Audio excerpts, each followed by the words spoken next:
Karena kehidupan militer tidak dijamin oleh kepentingan orang-orang politik, akhirnya militer itu jadi Superman itu. Ngurus beras bisa, ngurus sawah bisa, ngurus onderdil bisa, semua seolah-olah Superman. Kecuali ngurus pertahanan kita. Sayang teman-teman nggak nonton film Dirty Four 2 O3 ya, soal otot, otak, ongkos ya. Di sana diceritakan betapa parahnya penggunaan militer sebagai kekuatan perang untuk kepentingan memperkaya keruk-keruk ekonomi. Untuk apa? Supaya mesin hidup hingga 2029. Datanglah Presiden Konoha pidato. Kalau tidak senang dengan saya, ayo bertarung 2029. Ya, semua subsistem sudah Anda persiapkan untuk kecurangan, termasuk memperdaya teman-teman militer. Di dunia sekarang, Bang, tidak menambah jumlah militer, konsep pertahanannya. Teknologi, Bang. Makanya kita ceritakan di film, ada teknologi pemantau lawan ya, pakai hummingbird kecil itu. Bisa terbang kemana-mana. Indonesia punya nggak? Kenapa batalion ditambah? Kenapa Kodam diperbanyak? Mohon maaf Pak, MBG satu hari 1,2 T. Harga yang sama kita bisa beli pesawat tempur paling canggih di muka bumi. Kok ke MBG, Pak? Kalau konsep cerita dirimu soal dampak pertahanan global, ekonomi uang itu dan segala macam, perang ekonomi dan segala macam itu, kok nggak dilakukan itu?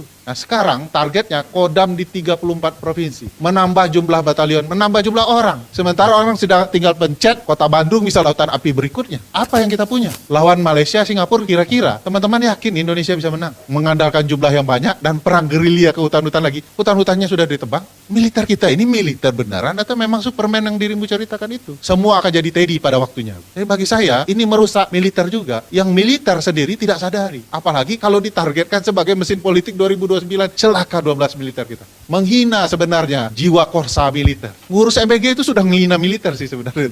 Cuman nggak disadari. Jadi saya nggak percaya konsep cerita omon-omon ya, bahwa ini adalah economic war dan segala macam. Kalau militer kita tidak diperbaiki sesuai kitohnya di pasal 30 Undang-Undang Dasar, itu jelas omong besar. Jadi omong kosong sebenarnya kalau kita mau memperbaiki negara, tidak memperbaiki polisi kita, tidak memperbaiki militer. Mereka akan jadi alat kekuasaan untuk membuat kekuasaan itu terus dominan. Jangankan Prabowo yang punya jiwa militer, Pak Jokowi begitu jadi presiden, tahu dia bisa nyuruh-nyuruh militer, dia lebih militer daripada militer, Pak. Dia bisa memerintahkan teman-teman militer, teman-teman polisi untuk melakukan kecurangan pemilu. Jadi gitu-gitu aja. Besok siapapun dia akan pidato sampai ke langit ketujuh, faktanya dia tidak akan lakukan. Karena sekali lagi dia akan mengandalkan kekuatan militer dan polisi untuk melakukan kecurangan dalam banyak ruang politik. Memperkaya diri pakai militer dan polisi.